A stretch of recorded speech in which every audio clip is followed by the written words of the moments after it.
तो centrifugal force equal to centrifugal force. बात करो सेंट्रीफ्यूगल फोर्स किस पे डिपेंड कर रहा है? Mass of electron.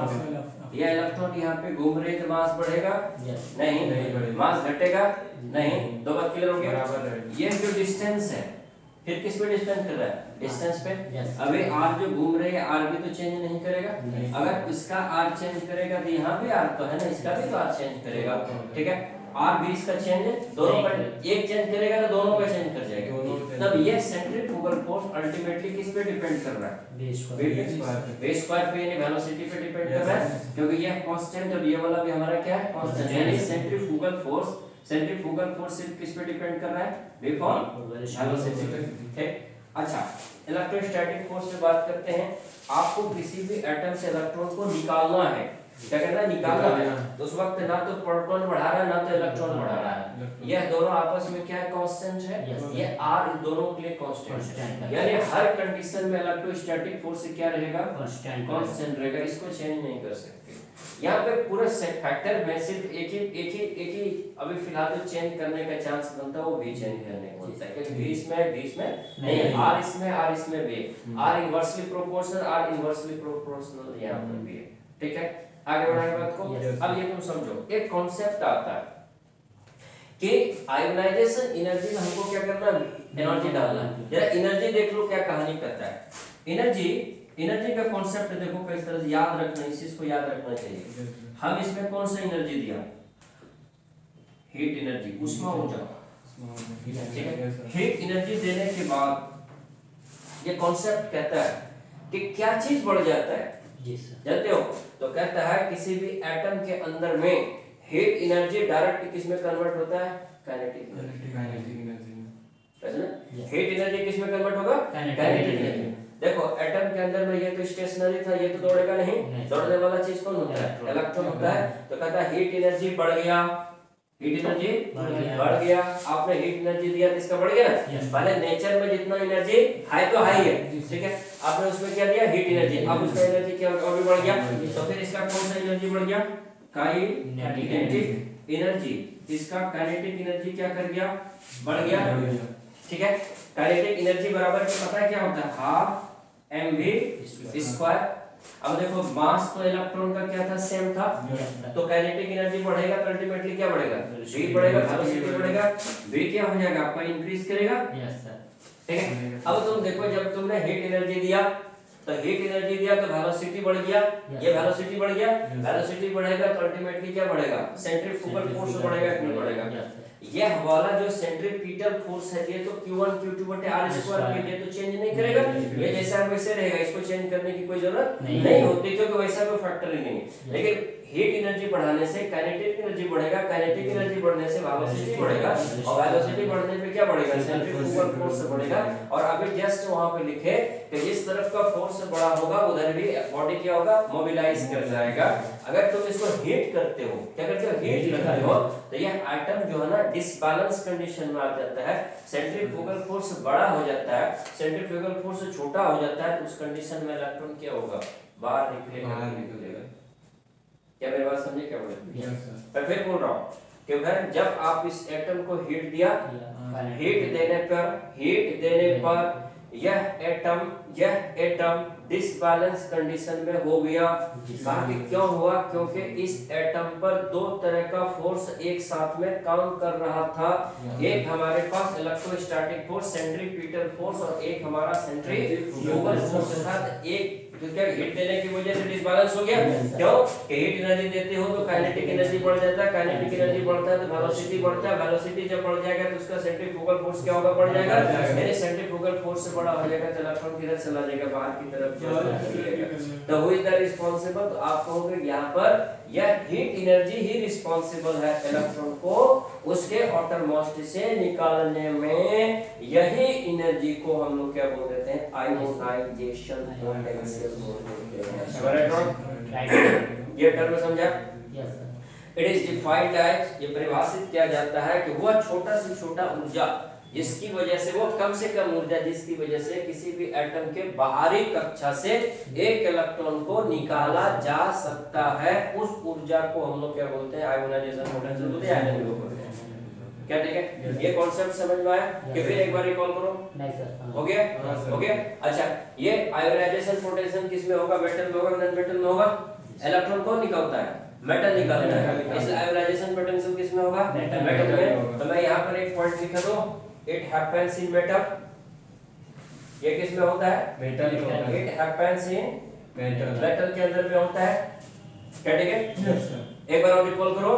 ऊर्जा होता है और क्या निकालने की ऊर्जा होता है? इलेक्ट्रॉन। कहां से? बाहरी कक्षाओं से निकालने के लिए होता है। क्या ठीक है?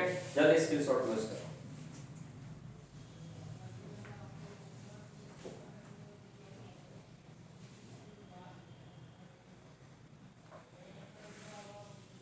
ओके,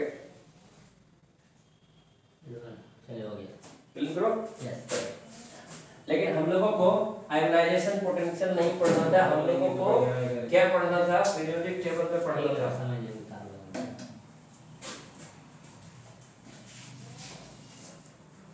अब देखो हम लोग आते हैं किसमें? पीरियोडिक टेबल में। कटे किस में आएंगे? पीरियोडिक टेबल में। सेकंड वाला कल हम लोग क्या पढ़े थे? साइज पढ़े थे। साइज पढ़े थे। आज क्या पढ़ रहे हैं? Ionization potential. Okay, yes sir. तो आयोनाइजेशन पोटेंशियल के बारे में कहता है कि पीरियड पे बात करो। किस पे बात करो? पीरियड पे बात करो। From left to right, from left to right, बाएं से दाएं की तरफ। ठीक है? आईपी इंक्रीज करता है। आईपी क्या करता है? इंक्रीज करता है। और group top to bottom IP decrease करता है। ठीक है? Yes sir. Left to right IP increase करता है, टॉप टू बॉटम आईपी क्या करता है? डिक्रीज करता है। हमें ये चीज देखना हाउ। क्या बोलते हैं? हाउ। और हमने आपको कल कहा था कि हम लोग हमेशा साइज पे बात करेंगे, साइज पे ही हमको लेकर के चलने का कोशिश करेंगे। Yes sir. ठीक है? अब ये मान लिया जाए, तुम ही बता रहा हूं, मैं यहाँ पर एक एग्जांपल ले रहा हूँ। एक सोडियम ले लिया और एक हमने मैग्नीशियम ले लिया। Suppose that. Yes sir. Okay, तो सोडियम और मैग्नीशियम लिया, इसका 2 और 1, 2 और 2। ठीक है? Yes sir. इसका भी। तो अब देखो ऑर्डर, देखो इसका न्यूक्लियस में कितना था? 11 को प्रोटॉन था। Yes, और ऑर्डर में कितना इलेक्ट्रॉन था? एक था। ठीक है? और इसका कितना था? 12 प्रोटॉन था। ऑर्डर मोस्ट में कितना इलेक्ट्रॉन था? तो अब ये बताओ कि इलेक्ट्रोस्टैटिक फोर्स ऑफ कोर्स इसमें ज्यादा है। Yes sir. ये जो 12 दूना 24 और 11 गुना 1, तो इलेक्ट्रोस्टैटिक फोर्स सोडियम था और ये मैग्नीशियम था। ठीक है? सोडियम से ज्यादा किसका हो गया? मैग्नीशियम का हो गया। कोई दिक्कत? इलेक्ट्रोस्टैटिक फोर्स इसका बड़ा हो गया। अब ये बताओ कि यह वाला फोर्स जिसका ज्यादा बड़ा होगा उतना ही बड़ा एनर्जी आपको देना पड़ेगा। बात सीधा? क्या आप जानते हैं जितना बड़ा ये फोर्स रहेगा, ठीक है, उतना ही बड़ा तोड़ने के लिए, खोलने के लिए आपको ज्यादा उतना एनर्जी देना पड़ेगा। तो यहाँ का एट्रैक्शन फोर्स ज्यादा है, तो इसलिए यहाँ पर आईपी क्या होगा? ज्यादा होगा। क्या ठीक है? तो हम इसको साइज ऑफ एटम में लेकर के जाते हैं। क्या बोलेंगे? From left to right size of atom decreases. Size of atom decreases. Magnesium का साइज छोटा है ना? ठीक है? When left to right, size of atom decreases, electrostatic force increases, ultimately IP increases. Left में से राइट, हम कल भी एक बात बोले थे, उसको कभी कीवर्ड है size of atom attraction force. Size of atom attraction force क्या कहा? साइज ऑफ एटम का इनवर्सली प्रोपोर्शनल क्या होता है? अट्रैक्शन फोर्स होता है। क्या होता है? जितना बड़ा साइज बड़ा होगा तो अट्रैक्शन फोर्स से कम होगा। यस सर, उतना ही कम होगा। ठीक, मुद्दा कहते हैं लेफ्ट से राइट की तरफ जाओगे तो साइज छोटा होता है, डिक्रीज होगा, तो फिर अट्रैक्शन फोर्स क्या होगा? बढ़ेगा। अब तुम ही बोलो ना कि यह मान लीजिए कोई एटम है, यहाँ भी कोई एटम है, इस तरह से है, इसके बीच में 15 न्यूटन का फोर्स लग रहा है, इसमें तुम्हारा 500 न्यूटन का फोर्स लगा है, तो तोड़ने में किसको डिफिकल्टी होगा? इसमें जितना ज्यादा फोर्स लगेगा उसमें उतना ही ज्यादा क्या देना पड़ेगा? एनर्जी देना पड़ेगा। इसका मतलब एनर्जी को यहाँ पर क्या बोलते हैं? आईपी बोलते हैं। वहां पर आईपी को क्या करना पड़ेगा? बढ़ाना पड़ेगा। मेरे पास समझ में क्या? तो लेफ्ट टू राइट जब जाते हैं तो आईपी क्या होता है? इंक्रीज करता है। कर लो। Yes sir. Well left to right IP क्या होगा? डिक्रीज करता है। साइज पे समझ में आया? जिसका साइज छोटा होगा उसका आईपी ज्यादा होगा। ज्यादा होगा। ठीक है, क्लियर है क्या? और टॉप टू बॉटम तो आप जानते हो, टॉप टू बॉटम आते हैं, साइज ऑफ एटम बढ़ता है, साइज ऑफ एटम बढ़ेगा तो इलेक्ट्रोस्टैटिक फोर्स क्या होगा? घटेगा। इलेक्ट्रोस्टैटिक फोर्स से घटेगा तो इलेक्ट्रॉन को निकालना आसान होगा। इसलिए टॉप टू बॉटम आते हुए हमारा क्या होता है? आईपी डिक्रीज करता है। सोच लो।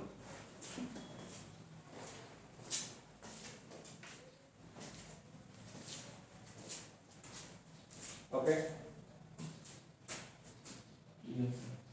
क्लियर हो गया। अब आते हैं एक स्पेशल केस।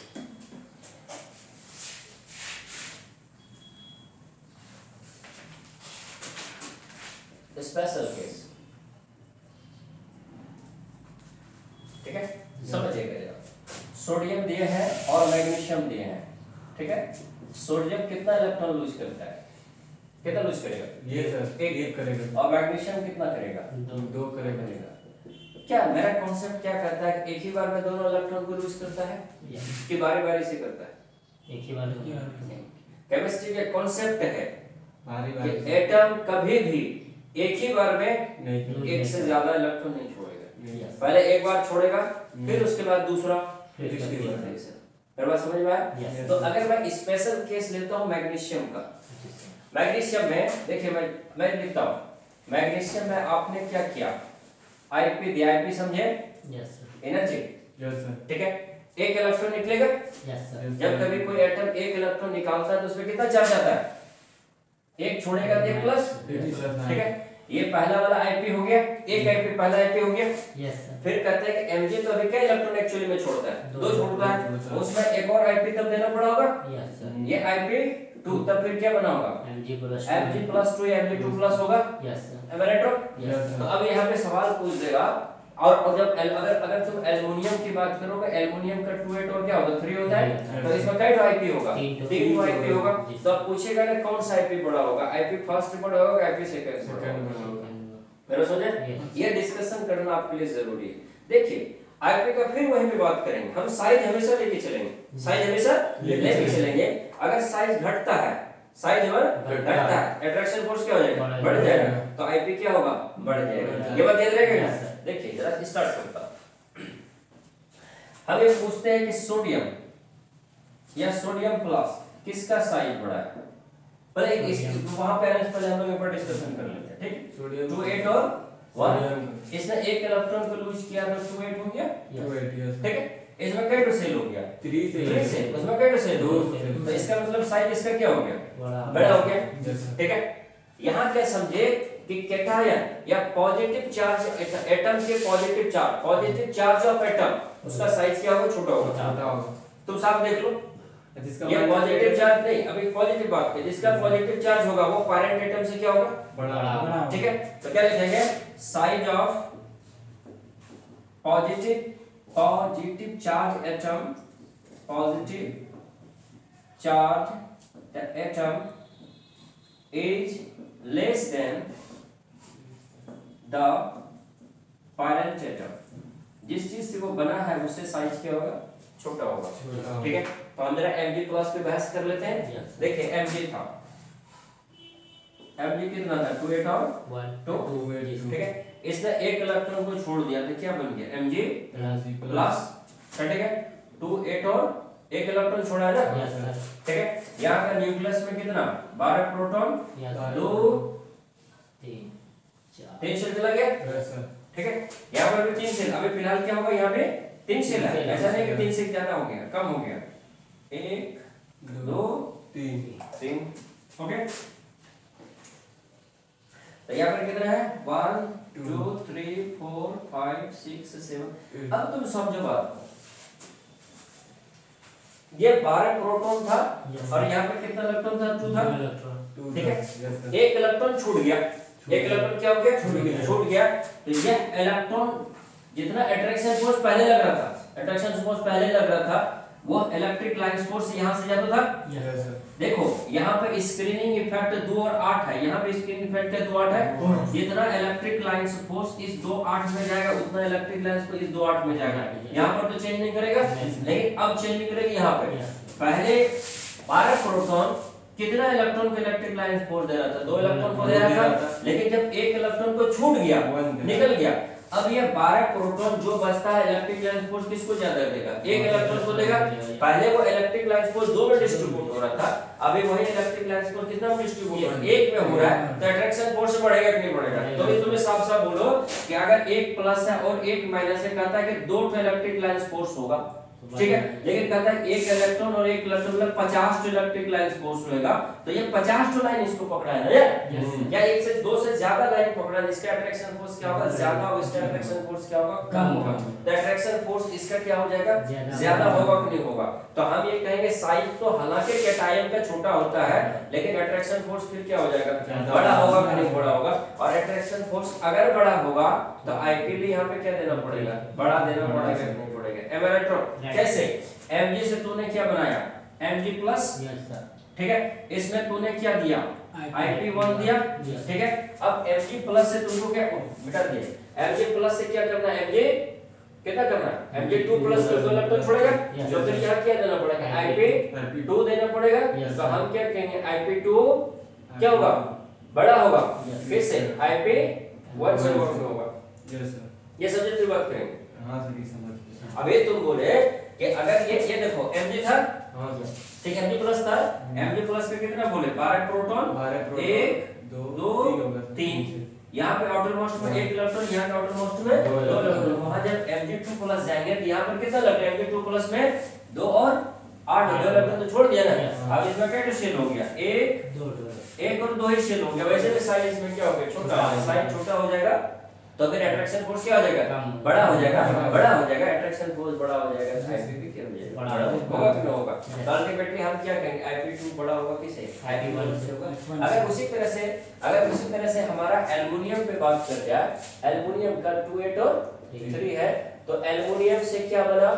एल्युमिनियम प्लस, ये क्या होगा? Ip फर्स्ट बनेगा। एल्युमिनियम प्लस से क्या बना? एल्युमिनियम 2 प्लस बना, Ip2 बना, और एल्युमिनियम 2 प्लस से एल्युमिनियम 3 प्लस बना, Ip क्या हो जाएगा? 3 होगा। दैट इज हम लोग क्या बोलेंगे? Ip3 बड़ा होगा, Ip2 से बड़ा होगा, किससे होगा? Ip1 से बड़ा होगा। क्या क्लियर है बात को? क्या समझ में आता है क्या? जल्दी समझो। देखो केमिस्ट्री सीखना पहले ये सब चीज सीखो। चलो जल्दी फोटो लो, फोटो लेने कितने लगता है भाई? नहीं सर, मोबाइल से अच्छा फोटो नहीं आता है, इतना बड़ा मोबाइल है। हो गया? क्लिक करो क्या? ये आज आपके सीख लिया, आगे बढ़ो।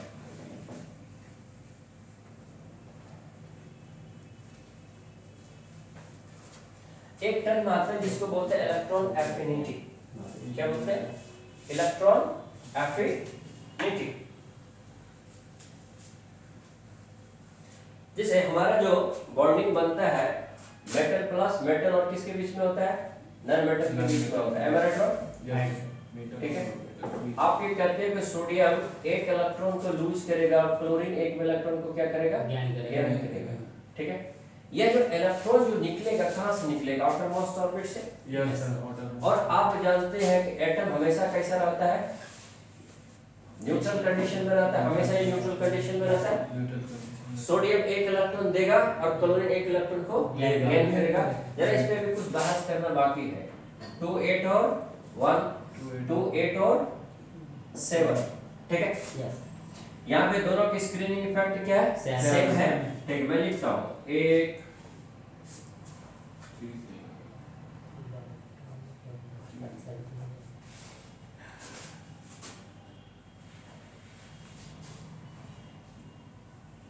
ठीक है। यहाँ एक इलेक्ट्रॉन के लिए इतना घर, ये तो अपना घर है। लेकिन यहाँ लास्ट में 1 1 2 3 4 5 6 और 7। आप तो जानते हैं ना इलेक्ट्रॉन और इलेक्ट्रॉन के बीच में क्या लगता है? रिपल्सन लगता है, क्या लगता है? ठीक है। और अब अभी क्या पढ़े? F is directly proportional to T1 to F is inversely proportional to 1 by R square होता है। तो आप साफ-साफ देख लो कि 7 इलेक्ट्रॉन के लिए कितना छोटा जगह है। इसमें रिपल्सन बहुत ज्यादा होगा, ठीक है। लेकिन अट्रैक्शन भी बहुत ज्यादा और साथ-साथ में रिपल्सन भी बहुत ज्यादा, ये हमने जान लिया, ठीक है।